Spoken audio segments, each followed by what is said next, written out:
Magandang araw pong muli sa inyong lahat. Sa pagkakataon pong ito ng ating video presentation ay aming isasalaysay sa pamamagitan ng mga larawan, ang unang lugar na inokupa ng hukbong Amerikano sa Pilipinas, ang Arsenal ng Cavite Puerto. Kaya wala nang ano-ano pa, diretso na po tayo sa presentation. Gaya po ng lahat ng ating presentation, inaanyayahan ko po kayo na basahin ang unang mahalagang katanungan sa ating pag-aaral.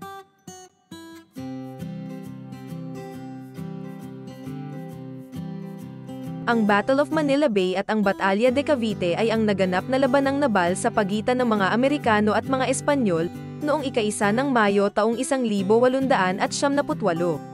Narito ay magpapangharap ang mga pandigmang bapor ng US Navy at ng Espanya. Ang tanong ay kung ano ang tama, ang Battle of Manila Bay o ang Batalya de Cavite. Ang totoo, tama po ang parehong pangalan. Ito ay dahilan sa nasa dalawang magkahiwalay na lugar ng dagat nakapwesto ang magkalabang pangkat na bal.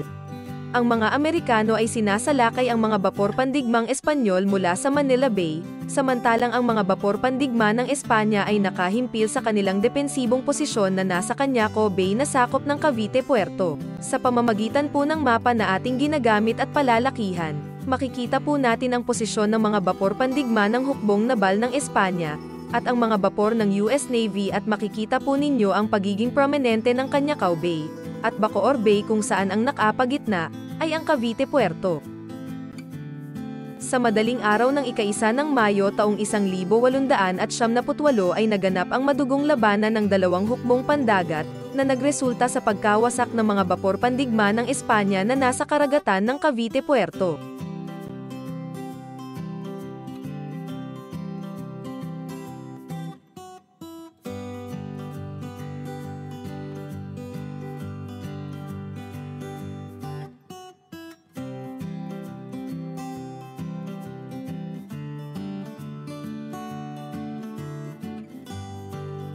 Ang labanang sa pagitan ng dalawang hukbong dagat na nagsimula ng 5:30 ng umaga ay nagtapos ng ika-12:50 ng tanghali ng ika-1 ng Mayo taong 1878.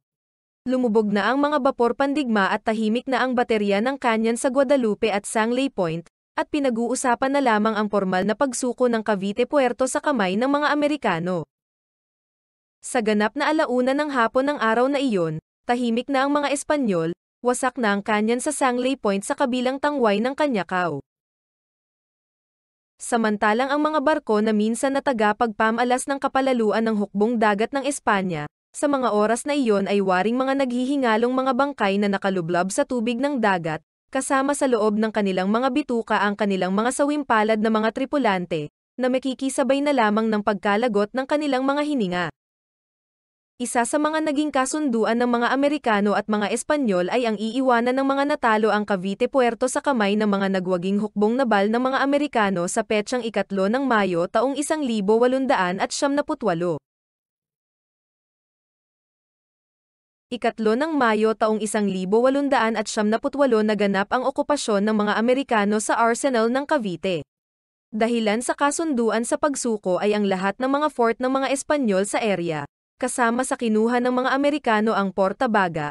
Sa ganito ay lumilitaw na ang buong Cavite Puerto ay praktikal na nasa kontrol ng mga bagong mananakop.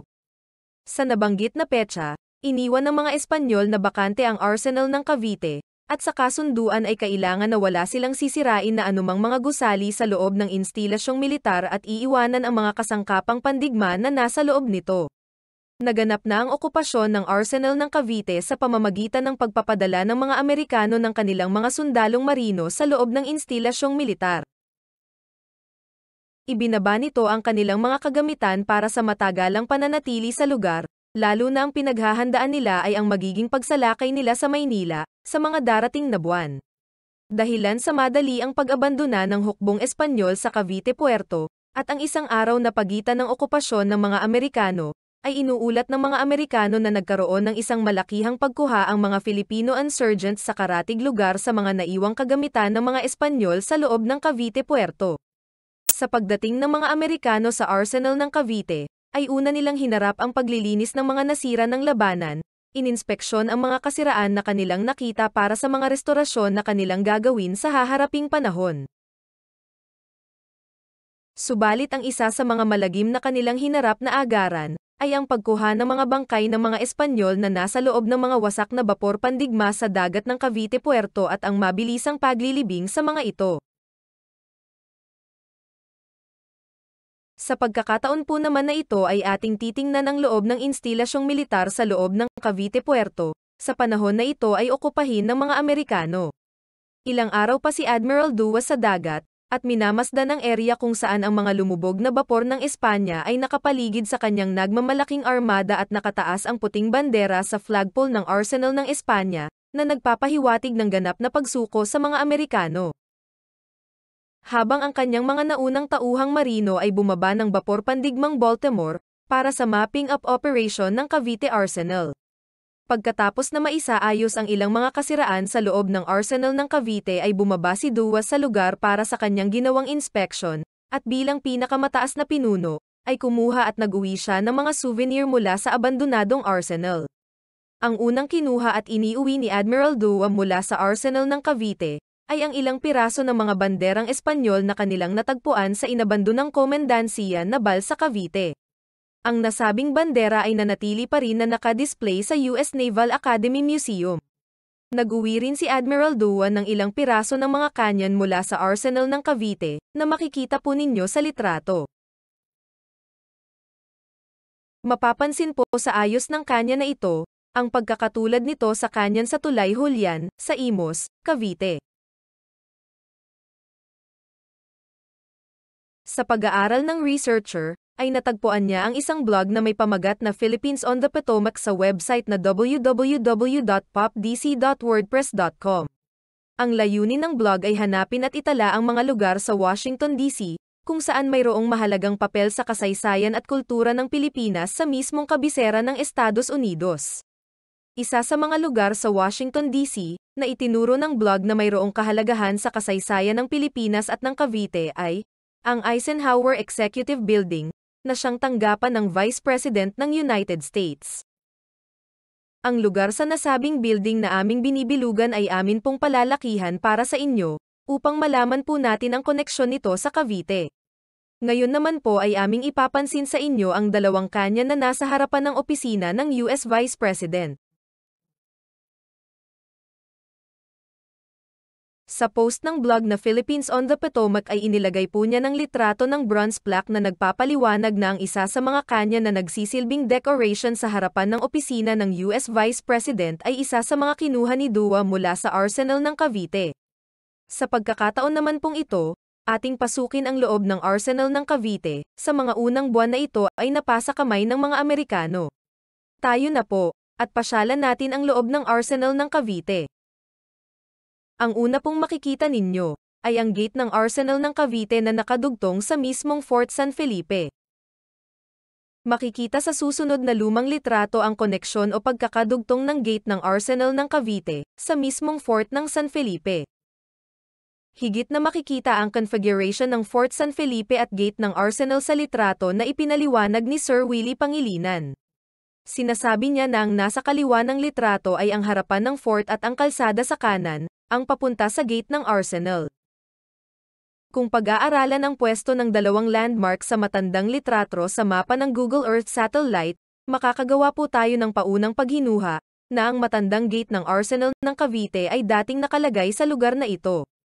Isa sa pinakamahalagang papel ng Fort San Felipe sa kasaysayan ng Pilipinas, ay dito mismo naganap ang Cavite Mutiny noong 1872. Nasa kasalukuyan ay ito na po ang kaayusan ng Fort San Felipe. Nagkaroon po rin tayo ng pagkakataon na makakita ng lumang litrato ng tagiliran ng Fort San Felipe, na ang perspective ay mula sa ibaba pataas ng nasabing kuta. Sa isang personal na litrato ng researcher, ay nagawa naman niyang makakuha ng litrato, mula sa itaas ng nasabing kuta, pababa na paarap sa Manila Bay. Nang makuha ng mga Amerikano ang arsenal ng Cavite, nagkaroon sila ng labis na pag-uusyoso sa nasabing lugar. Ang mismong Fort San Felipe ay kanilang ininspeksyon ng na may labis na kuryosidad at ilan sa kanilang nakita ay ang isang butas patungo sa dungeon ng kuta.